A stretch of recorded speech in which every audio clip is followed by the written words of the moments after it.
हर हर महादेव, जय बागेश्वर धाम सरकार की जय। आज की कथा बहुत ही फलदायी और भगवान भोलेनाथ की महिमा से परिपूर्ण है, क्योंकि ये कथा आप जैसे से भक्तों के लिए अभूतपूर्व सफलता प्रदान करने वाली है। इस कथा को सुनने मात्र से आपके मन मस्तिष्क में अपने भगवान भोलेनाथ के प्रति भक्ति भावना कई गुना बढ़ जाएगी। क्योंकि प्रिय मित्रों, भगवान भोलेनाथ तो भक्त वत्सल हैं। जहाँ भक्ति देखते हैं वही दौड़े चले आते हैं। इन्हें तो मात्र सच्ची श्रद्धा से जल चढ़ाकर ही प्रसन्न किया जा सकता है। यदि आप ये कहानी सुन रहे हैं तो पूरी व अंत तक अवश्य सुनें। इस कथा को आधा अधूरा सुनकर छोड़कर जाने की गलती मत करिएगा, क्योंकि इस पवित्र कथा को पूरी व अंत तक सुनने से मन चाहे फल की प्राप्ति होगी। इसलिए इस कथा को पूरी व अंत तक अवश्य सुनें। प्रिय दर्शक बंधुओं, यदि आप शिव भक्त हैं तो भगवान भोलेनाथ का अनादर ना करें। ये कथा आज आपको पूरी सुननी चाहिए, जिससे आप भगवान महादेव का पूर्ण आशीर्वाद प्राप्त कर सकें। प्रिय दर्शक बंधुओं, मैं भगवान भोलेनाथ से यही प्रार्थना करता हूँ कि जो भी उनकी कथा सुनने वाला है, कहने वाला है और हुंकार भरने वाला है, वे उस पर अपना सदा ही आशीर्वाद बनाए रखें। हे भगवान भोलेनाथ, उस पर अपनी कृपा दृष्टि अवश्य ही बनाए रखना। उनके जीवन के सभी कष्ट, रोग, दोष दूर कर देना। उनके घर में सदैव ही सुख समृद्धि बनाए रखना। सभी लोग प्रेम से बोलिए हर हर महादेव, ओम नमः शिवाय। तो आइए प्रिय भक्तों, सुनते हैं भगवान भोलेनाथ की ये पावन पवित्र कथा। प्रिय दर्शक बंधुओं, सेवापुरी गांव के बाहर एक छोटा सा शिव मंदिर था, जिसमें एक वृद्ध पुजारी रहा करता था। एक दिन एक गरीब माँ अपने नन्हे से बालक को मंदिर की सीढ़ियों पर ही छोड़ गई और वहां से चली गई। जब पुजारी जी मंदिर से पूजा पाठ करके निवृत्त हुए, तब उन्होंने मंदिर की सीढ़ियों पर बच्चे को रोता हुआ देखा। तभी उनके मन में करुणा जाग उठी और उन्होंने उस बच्चे को अपनी गोद में उठा लिया। पुजारी जी के बहुत खोजने पर भी उस बच्चे के माता पिता का पता नहीं चला। जब गांव का भी कोई व्यक्ति उस बालक का लालन पालन करने को तैयार नहीं हुआ, तो पुजारी जी ने भगवान भोलेनाथ की इच्छा समझकर उस बच्चे को अपने पास रख लिया और उस बच्चे का नाम माधव रख दिया। गांव के श्रद्धालु भक्तों से जो कुछ भी प्राप्त होता, उसी से भगवान शिव के पुजारी और उसी से बालक माधव का गुजारा चलता था। यदि किसी दिन कम भी पड़ जाता तो पुजारी जी भगवान को भोग लगाकर बचा हुआ बालक माधव को दे देते और स्वयं गंगा जल पीकर भूखे ही रह जाते थे। प्रिय दोस्तों, धीरे धीरे वो बालक माधव बड़ा होने लगा और अब पुजारी जी के कामों में हाथ भी बटाने लगा। पुजारी जी के थके हारे हाथों को कुछ आराम मिलने लगा। इसीलिए उन्होंने माधव को मंदिर की साफ सफाई, भगवान की पूजा, उनको भोग लगाने की और उनकी आरती करने की सारी जिम्मेदारी उसको सौंप दी। अब वही पुजारी जी स्वयं भगवान शिव के नाम जाप और कीर्तन में समय बिताने लगे। एक दिन भगवान शिव के मंगलकारी नाम का जाप करते करते उनके प्राण छूट गए। अब बालक माधव का इस संसार में भगवान शिव के सिवा और कोई भी सहारा नहीं रहा। प्रिय दोस्तों, अब वो बालक माधव पूरी तरह से अनाथ हो चुका था। जो भी उनके पास था तो वो थे भगवान देवादिदेव महादेव। भगवान भोलेनाथ व पुजारी जी की बताई हुई 3 बातें वो बालक माधव कभी नहीं भूला। ताजे गर्म भोजन का भोग लगाना, और दूसरी बात भगवान को बिना भोग लगाए स्वयं कुछ नहीं खाना, और तीसरी बात भगवान शिव पर विश्वास रखकर कभी भी किसी भी वस्तु का संग्रह ना करना, यानी कोई भी कुछ दे उसको एकत्रित नहीं करना, बासी भोजन का भी नहीं। यदि कोई भक्त पहले से बनाकर खाना या मिठाई मंदिर में लाता तो बालक माधव उसे गरीबों में बांट दिया करता था और वो ताजी रसोई बनाकर भगवान भोलेनाथ को भोग लगाया करता था। उसके बाद स्वयं प्रसाद ग्रहण करता था और सभी को बांट भी देता था। यदि रसोई बनाने को सामग्री नहीं होती तो भोले बाबा और भक्त माधव दोनों ही गंगा जल पीकर रह जाते थे। प्रिय दोस्तों, एक बार बरसात का मौसम आया और 3-4 दिन लगातार मूसलाधार बारिश होने से मंदिर में एक भी भक्त नहीं आया। माधव अपने भोले बाबा को गंगा जल का ही भोग लगाता रहा और उसी गंगा जल को पीकर स्वयं भी रह जाता। प्रिय दोस्तों, भगवान भोलेनाथ बालक माधव की भक्ति और उसकी सहनशीलता की परीक्षा ले रहे थे, किंतु आखिर में अपने भक्त को भूख से तड़पते हुए देख उनसे रहा नहीं गया और वे एक सेठ के नौकर का रूप धारण करके अपने हाथ में पूजन की सामग्री लिए वर्षा में भीगते हुए मंदिर के द्वार पर पहुंच गए और बार बार बालक माधव को बुलाने लगे। और जैसे ही बालक माधव उनके पास आया तो उसके हाथ में पोटली देते हुए कहा कि हमारे सेठ जी ने ये भोजन सामग्री भेजी है, इससे रसोई बनाओ और भगवान भोलेनाथ को भोग लगाओ और स्वयं भी प्रसाद ग्रहण करो। मैं कल फिर आऊंगा। तभी बालक माधव ने सेठ के नौकर रूपी भगवान भोलेनाथ को आशीर्वाद देकर विदा कर दिया और सूखी गीली लकड़ियों के धुएं में गरम रसोई बनाकर भगवान भोलेनाथ को भोग लगाया। प्रिय दोस्तों, पूरे बरसात के मौसम में भोले बाबा नौकर के रूप में भक्त माधव को भोजन सामग्री देने आते रहे और स्वयं भी गर्मा गर्म रसोई को पाते रहे। एक दिन भक्त माधव ने सोचा कि सेठ जी को भोजन सामग्री भेजते हुए कई महीने हो गए हैं, किंतु वे स्वयं कभी भी भगवान भोलेनाथ का प्रसाद ग्रहण करने मंदिर में नहीं आए। अगले दिन जब भोले बाबा नौकर के वेश में भोजन सामग्री की पोटली देने आए, तब माधव ने उनसे बोला कि हे भाई, तुम्हारे इतने धर्मात्मा सेठ जी हैं, कभी स्वयं मंदिर में प्रसाद लेने नहीं आए, इस कारण मेरा हृदय अत्यंत दुखी है। अब तुम अपने सेठ जी से कहना कि कल से वे आकर के मंदिर में प्रसाद ग्रहण करें। उनसे कहना वो अवश्य ही पधारें। भक्त की बात सुनकर नौकर बने भोले बाबा चौंक कर घबरा उठे और बोले कि हे पुजारी जी, सेठ जी मेरे द्वारा आपको भोजन सामग्री भेजते हैं, आप इसी से भगवान को भोग लगा देते हैं और स्वयं भी प्रसाद ग्रहण कर लेते हैं। फिर सेठ जी को बीच में बुलाने की क्या आवश्यकता है?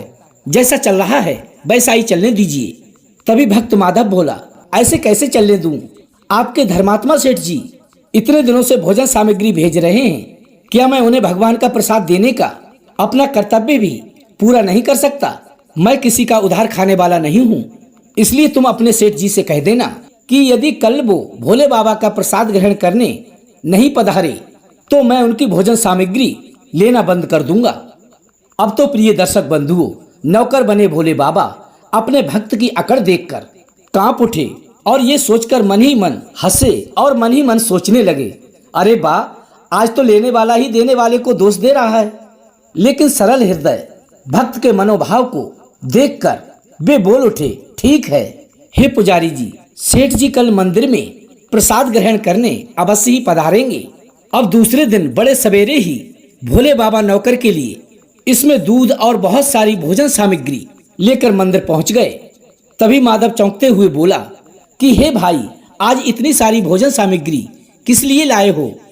तभी नौकर बने भोले बाबा बोले कि आज आपने सेठ जी के लिए प्रसाद के लिए बुलाया है, इसीलिए आप रसोई बनाइए और भगवान भोलेनाथ को भोग लगाइए और ये बता दीजिए कि सेठ जी किस समय पधारें।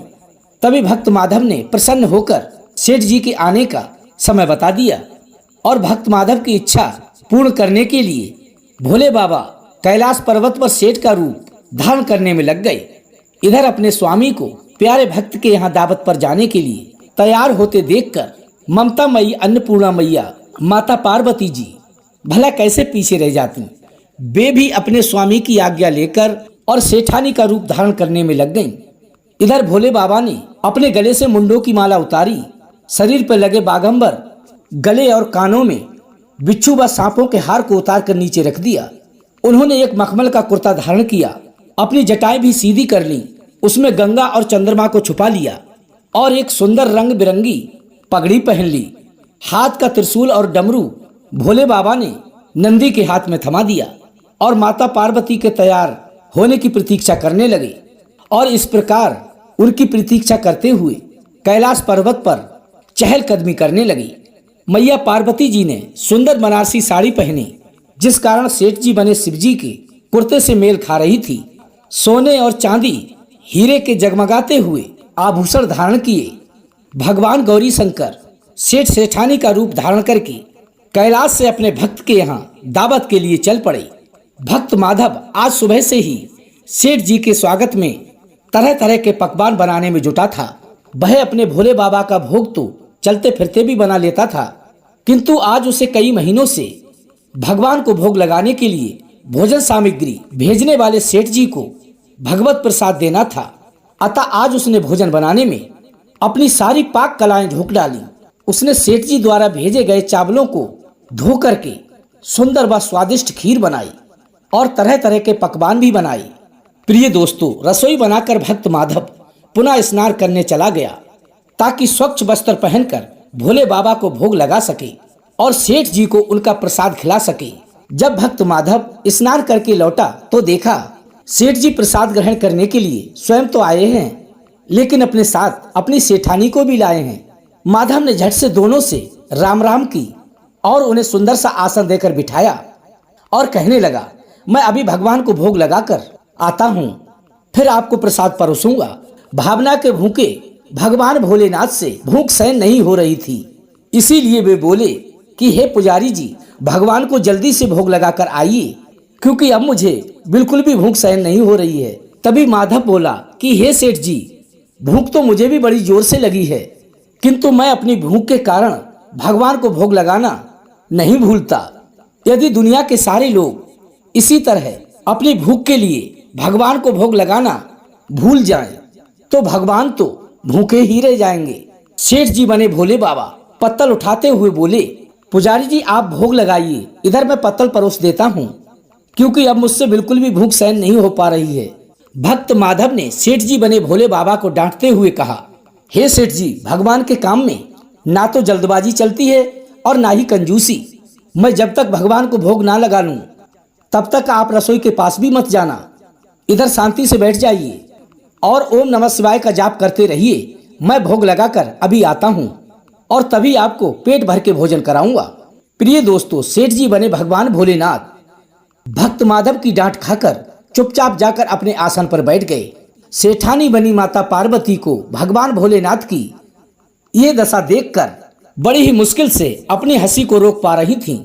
लेकिन जैसे ही भक्त माधव पत्तल में सामग्री लेकर भगवान को भोग लगाने मंदिर में गया, भगवान शिव पार्वती जी को मौन रहने का संकेत करके चुपके चुपके पैर रखते हुए रसोई में पहुंच गए और उन्होंने एक एक व्यंजन उठाकर चखना शुरू कर दिया। भोले बाबा तो प्रसाद को चखते ही हैरान रह गए। खीर में चीनी की जगह नमक भरा हुआ था और सब्जियों में चीनी भरी हुई थी।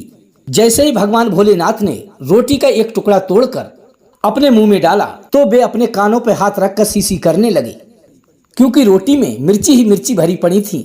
वे सीसी करते हुए उल्टे पांव भाग गए और जाकर के अपने आसन पर बैठ गए। माता पार्वती अपने स्वामी की यह हालत देखकर खिलखिलाकर हंसने लगी। इससे पहले कि भोले बाबा पार्वती जी के सामने कुछ सफाई दें, तब तक भक्त माधव ओम नमः शिवाय का जाप करते हुए उनके पास आ पहुंचा और उस भोग को रसोई के व्यंजनों में मिलाकर पवित्र बना डाला।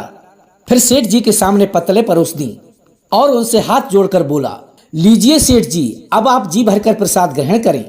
भोले बाबा तो अभी अभी भक्त की भक्ति से जोरदार उनके हाथ से बनी रसोई चख चुके थे, अतः अब भोजन की बात सुनकर उनके पसीने छूटने लगे। अब तो वे कभी माधव को देखते और कभी माता पार्वती का मुख देखने लगते। प्रिय दोस्तों, माधव को सेठ जी की ढील बिल्कुल भी बर्दाश्त नहीं हुई और जोर से बोला, सेठ जी क्या हुआ? आप तो अभी अभी प्रसाद ग्रहण करने के लिए इतने उतावले हो रहे थे, अब आप अतिशीघ्र भोजन क्यों नहीं करते? तभी तो माता जी पहले आप प्रसाद ग्रहण करेंगे, तभी तो माता जी प्रसाद ग्रहण करेंगी। आप थोड़ी जल्दी करिए, पहले आप प्रसाद ग्रहण करेंगे, उसके बाद माता जी प्रसाद ग्रहण करेंगी और फिर मैं भी प्रसाद पाऊंगा। माधव की ललकार सुनकर भोले बाबा ने चुपचाप धीरे धीरे खीर का कुल्हड़ उठाया और सारी नमकीन खीर गटागट पी गए। कुल्हड़ खाली होने की देर थी कि माधव ने उसे झट से फिर से भर दिया। अपने भक्त के हाथों से परोसे हुए भोग में आज भगवान को दोगुना आनंद आ रहा था। माधव खीर परोसता गया और भोले बाबा खीर पीते गए। माता पार्वती भक्त और भगवान की इस प्रेम लीला को देखकर मंत्रमुग्ध हो रही थीं। सारी रसोई समाप्त हो गई तो भगवान ने एक जोर की डकार ली। तभी माधव को होश आया और वह बोला, वाह सेठ जी वाह, जो इतनी थोड़ी सी रसोई बनाई। मुझे पता होता तो आपको प्रसाद ग्रहण करने का इतना शौक है तो मैं और ज्यादा रसोई बनाता। भोले बाबा अपने पेट पर हाथ फिराते हुए सेठानी जी बनी माता पार्वती जी की ओर देखकर मुस्कुराते हुए बोले, पुजारी जी, इतना मैं रोज नहीं खाता हूँ, किंतु आज प्रसाद इतना स्वादिष्ट था कि मैं अपने आप को रोक ही नहीं सका और खाता ही चला गया। किंतु तभी माधव उदास मन से बोला कि हे सेठ जी, वह तो आपने ठीक किया, लेकिन सेठानी जी तो भूखी ही रह गईं। तभी ममतामयी माता पार्वती से माधव का उदास चेहरा देखा नहीं गया। उन्होंने बची हुई खीर की 4 बूंदें उंगली से चाट ली। प्रिय दोस्तों, भोले बाबा के भोग लगाने के बाद प्रसाद में अलौकिक स्वाद भर गया था। ऐसी मीठी और स्वादिष्ट खीर चखकर जगत जननी मैया पार्वती तृप्त हो गई और उनके तृप्त होते ही सृष्टि का प्रत्येक प्राणी तृप्त हो गया। तभी भक्त माधव बोला, सेठ जी, आपने माताजी ने प्रसाद ग्रहण कर लिया, इससे मुझे अत्यंत संतुष्टि प्राप्त हुई। समझ लीजिए, आप दोनों द्वारा प्रसाद ग्रहण करने से मेरा भी पेट भर गया। मेरी तो वैसे भी महीने में 4-4 एकादशी हो जाती हैं, किंतु मैं भी एक दाना ले ही लेता हूँ, जिससे कि भोले बाबा के प्रसाद का अनादर ना हो। ये कहकर जैसे ही माधव ने खीर के पात्र में लगे चावल के एक दाने को उठाकर अपने मुंह में रखा, तो उसके जन्म जन्मांतर की भूख प्यास मिट गई। उसकी समस्त इच्छाओं की तृप्ति हो गई। उसके ज्ञान के नेत्र खुल गए और उसने देखा कि उसके सम्मुख त्रिलोकीनाथ भगवान शंकर, जगत जननी अन्नपूर्णा मैया पार्वती आशीर्वाद की मुद्रा में खड़ी हैं। तभी माधव दौड़कर उनके चरणों में गिर गया और बोला, हे प्रभु, आज मैं आपके दर्शन पाकर धन्य हो गया। प्रभु, आपने तो मुझ पर आज बहुत बड़ा उपकार कर दिया। हे प्रभु, अपने चरणों में मुझे स्थान दें। ऐसा कहकर माधव भोले बाबा के चरणों में लोटपोट होने लगा। भोले बाबा ने अपने भक्त की भक्ति देखकर और उससे प्रसन्न होकर और उसे ढेर सारा आशीर्वाद देकर कृतज्ञ कर दिया, अर्थात उसके जीवन को धन्य बना दिया। अब तो माधव के जीवन में किसी भी प्रकार का कोई भी दुख संकट नहीं था और किसी प्रकार का मोह माया लालच कुछ भी नहीं था। वो तो भक्ति के सागर में गोते लगा रहा था। प्रिय भक्तों, प्रेम से बोलिए ओम नमः शिवाय, हर हर महादेव, जय बागेश्वर धाम सरकार की जय। देखा प्रिय भक्तों, अपने एक भक्त की भक्ति से आज भगवान भोलेनाथ कितने प्रसन्न हुए। भगवान के मन में ना तो उच्च रहता है और ना ही कोई नीच। उनके लिए उनकी सभी संतानें एक समान हैं। भगवान भोलेनाथ की भक्ति जो भी सच्ची श्रद्धा भाव से करेगा, भगवान उस पर अवश्य ही प्रसन्न होंगे और उस पर सदैव ही अपनी कृपा दृष्टि बनाए रखते हैं। प्रिय दोस्तों, किस प्रकार भगवान भोलेनाथ ने भक्त माधव के नमक के खीर को अमृत बना दिया और उसको तृप्त कर दिया। तो प्रिय दोस्तों, इसी प्रकार मैं कामना करता हूं आप सभी भक्तगणों को भगवान भोलेनाथ अपनी कृपा इसी प्रकार बरसाते रहें और अपने भक्तों के सभी बिगड़े कार्य सिद्ध करें और उनके घरों में प्रेम भाव बनाए रखते हुए धन धान्य से उनके भंडारे भरें। इसी मंगल कामना के साथ प्रिय दर्शक बंधुओं, ये थी आज की हमारी छोटी सी कहानी। कैसी लगी? यदि अच्छी लगी हो तो कमेंट बॉक्स में हर हर महादेव, ओम नमः शिवाय अवश्य लिखें। वीडियो को लाइक कर दें, चैनल को सब्सक्राइब कर लें और हो सके तो अपने सगे संबंधियों व मित्रों तक वीडियो को शेयर अवश्य करें। प्रिय दोस्तों, फिर मिलेंगे इसी प्रकार की ज्ञानवर्धक चर्चा के साथ। इसी के साथ प्रिय दोस्तों, राधे राधे, जय श्री कृष्णा।